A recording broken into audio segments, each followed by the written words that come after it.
we're going to dive into our guy. Last year, we said that he should have been definitely a first round pick. I thought at the time it was a bold prediction to say that I would have took him as high as the 106, which felt bold at the time, but as the season progressed, didn't feel very bold. I guess a week before the season started, it was dramatically bold because he was starting to slide down draft boards, but that is Jonathan Taylor. And Jonathan Taylor had an amazing season last week. A lot of our fantasy teams that had very successful seasons were powered by Jonathan Taylor. Was going at the back end of the first round, early second round towards draft time. But you have noted in a recent article up on the website that no matter, unless you're taking him with a 101, you're probably not paying a high enough price to draft him. And of course, those prices sometimes leak across into Dynasty, but in best ball specifically, we have had some opportunities to draft him that we have bypassed, but it's very, very hard to skip over somebody like Jonathan Taylor at the 101.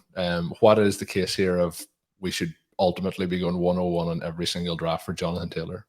Yeah, and it seems weird from one perspective because we are talking about the guy who's the most popular in 2022, a player who's coming off of a huge season. And yet, I want to make the case that Taylor has this sort of epic upside that would make him competitive with a healthy Christian McCaffrey, right? And sort of the thesis for this piece, or the impetus for it, was that I'd gone through 3 consecutive drafts without Taylor going with the top pick, which we've discussed. I mean, that's justifiable. I mean, there are other guys there in terms of Christian McCaffrey, in terms of Cooper Kupp, that you could realistically look at.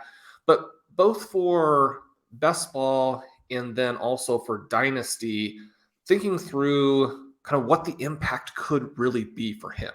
And we have a listener who made a trade in one of, actually, a Triflex Dynasty league that I'm in, where he was able to acquire Taylor for the 101, the 111, and Amon-Ra St. Brown. That looks to be a pretty good trade there. It'll be interesting to see if the 101 has the kind of value that we usually associate with it after the draft. Breece Hall going at the 101 right now in most of these early drafts.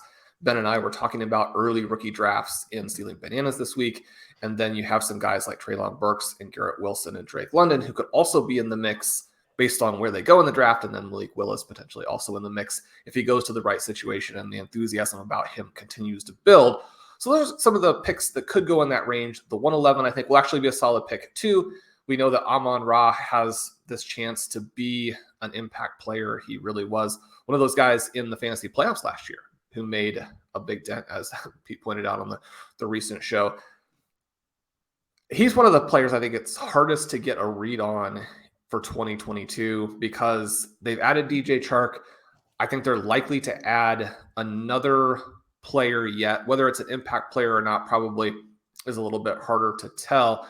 But I think whoever ends up as the quarterback this coming season is actually going to have a pretty good group of skill players. Talk about Hawkinson, you talk about Swift, the potential for the receiving core to be much, much better, a serious upgrade in a variety of ways. Does Amon-Ra still have the volume there? But again, we talk about volume, and we need to think about volume in terms of the receiver dictates the targets, right? The quarterback then dictates a lot of the efficiency, but the fact that St. Brown was able to not only get so many targets, but do so much with it in a rough situation to close out last year, I think there's reason for optimism there. And so this Lions offense, it'll be interesting to see how it develops. But we go back to this idea of Jonathan Taylor, and Colm, one of the things in the article about him last year, where he talked about him being the key to really all of 2022, is that his talent is just off the charts,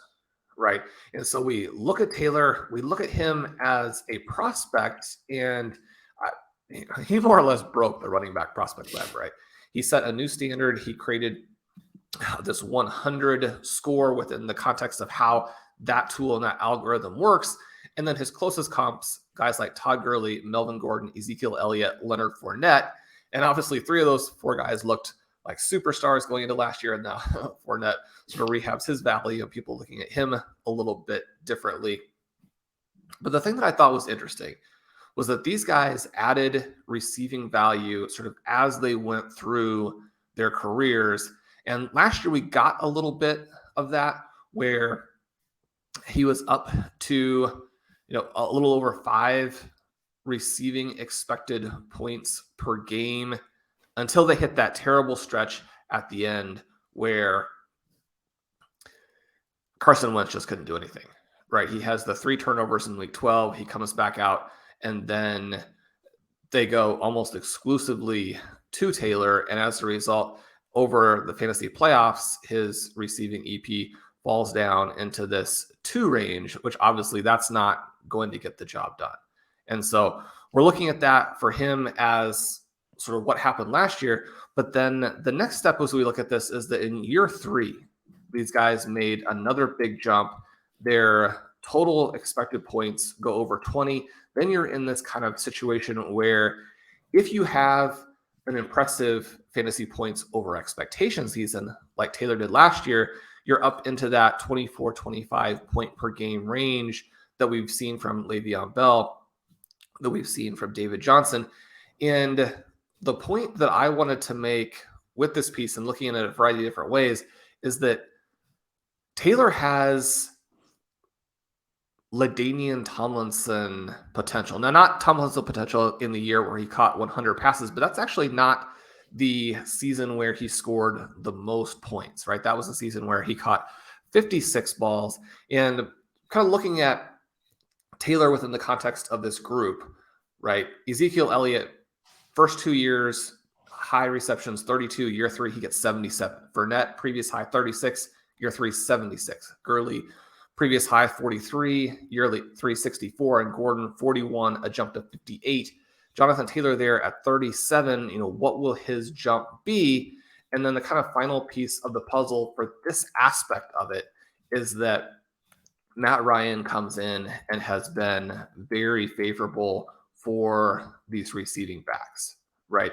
He led Devontae Freeman to his overall RB1 season in 2015. That was the year where Freeman has almost this coveted EP double-double. He had 10.5 expected points as a rusher, 9.6 as a receiver, scored 21.4 points per game. But then he comes back last season, just as an example, averages 12.4 receiving EP to Cordero Patterson and Mike Davis. That number trail only Tom Brady and all of those checkdowns to Fournette. We get this situation where Phillip Rivers was at 12.8 in 2020. That number drops by 3 points per game last year with Wentz. Still pretty decent. And one of the things that we're looking at here is that Frank Reich's offense is very good for these guys.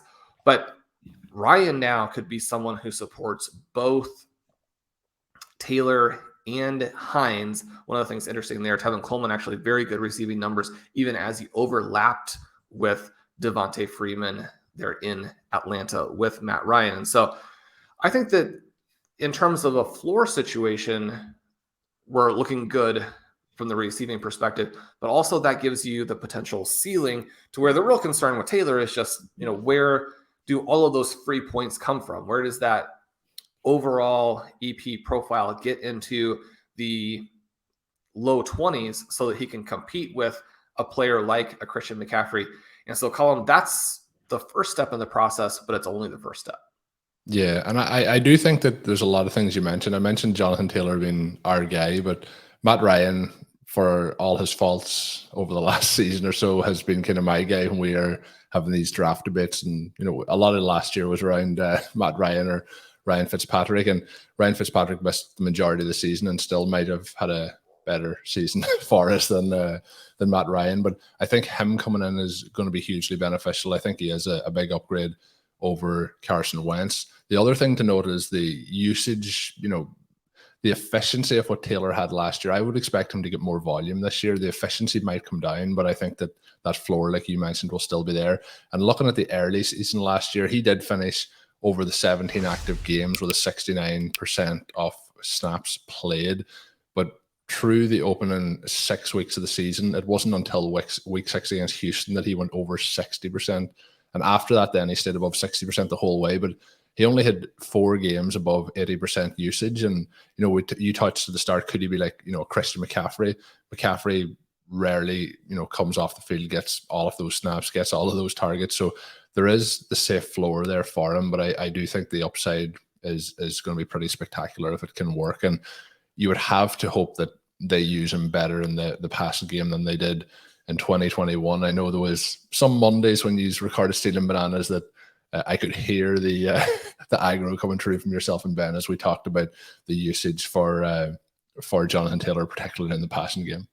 That part was frustrating, and yet a fantastic season because the talent that you see in the running back prospect lab results and in these comps that are crazy, it's translated directly into the NFL, and he's been an absolute star, right? I talk in the article about you don't necessarily need fancy stats to illustrate his brilliance, but the Advanced Stat Explorer does give us some examples, right? Over the last 3 seasons, there are only 3 backs who have carried the ball 150 more times and averaged at least 2 yards before contact and 3 yards after contact. Nick Chubb and Taylor did it last year. Aaron Jones did it in 2020. Colm, we know these yards after contact are important, but they're usually pretty fully valued in terms of how drafters are valuing backs. But these yards before contact, Blair Andrews has some fantastic research in the wrong read suggesting that they are undervalued by fantasy drafters.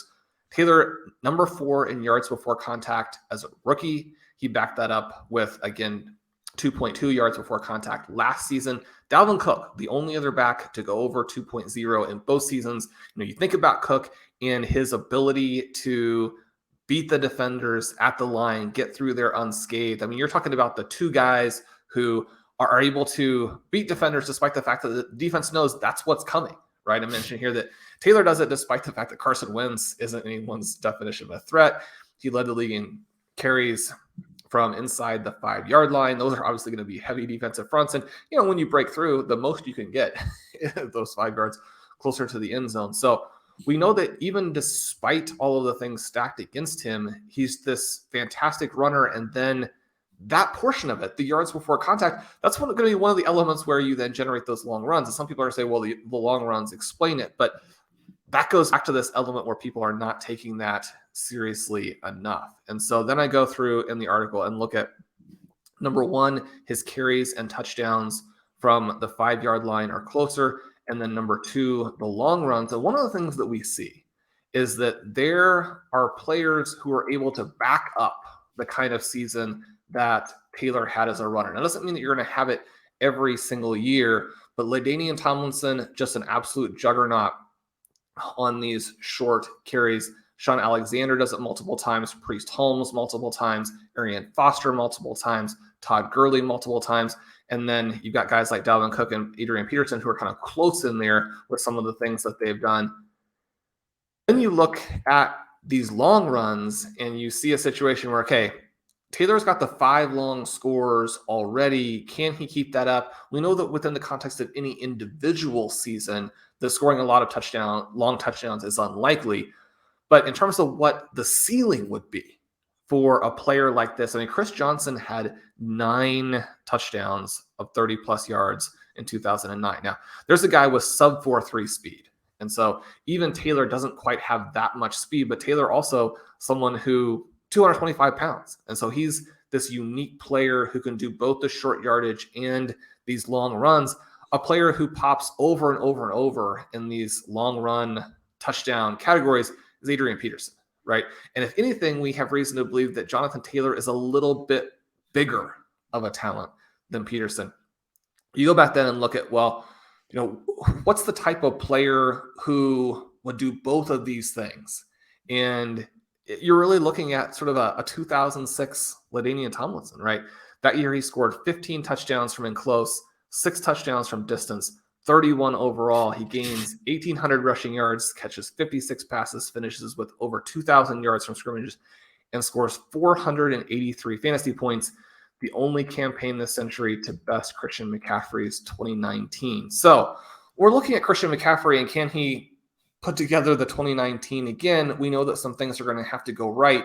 When we look at Jonathan Taylor to put up a score like that, I mean, obviously things would have to go very, very right. That's over 30 points per game. Tomlinson also had a season where he scored about 27.8, which I think that's a much more realistic ceiling, right?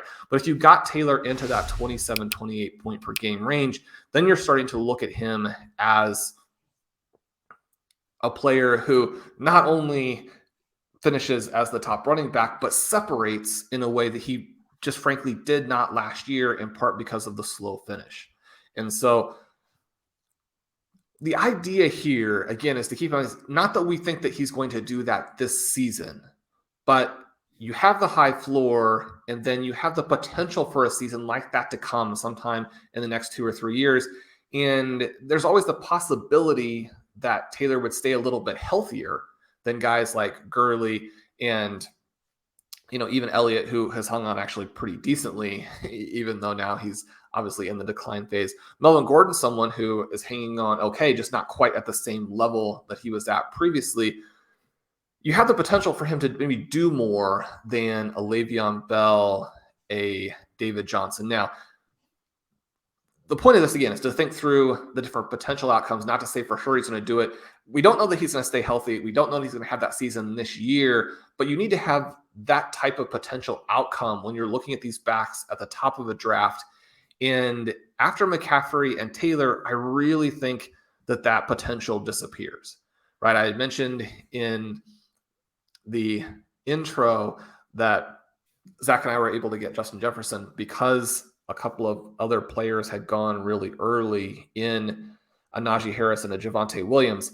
Both of those guys entering year 2. We know that the year 2 players often explode. We know that Harris is looking at this crazy workload. We know that Javonte Williams was probably the best back in the NFL who was actually worthless in fantasy last year. So again, not necessarily the best back, but a guy who could take a huge jump. And now people are very excited with the news that Melvin Gordon may move on to the Ravens as opposed to go back there in Denver.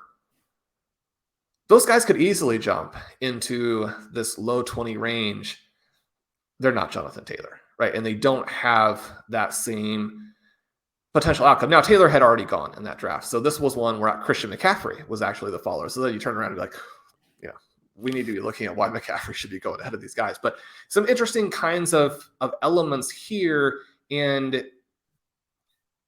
pushing back just a little bit on this idea that some of the things that Taylor did weren't sustainable, because superstars of his ilk have multiple seasons in their career that include some of these characteristics. That doesn't mean it's going to be 2022, but we don't want to write off these stars as belonging to the same types of categories that the normal NFL, even well above average starters, belong to. Did you enjoy that clip? Make sure you hit that subscribe button to get more content from RotoViz. And of course, you can check out full-length podcasts at rotoviz.com/podcast. Available on all podcast platforms. Check out our wide range of content. Once again, rotoviz.com/podcast.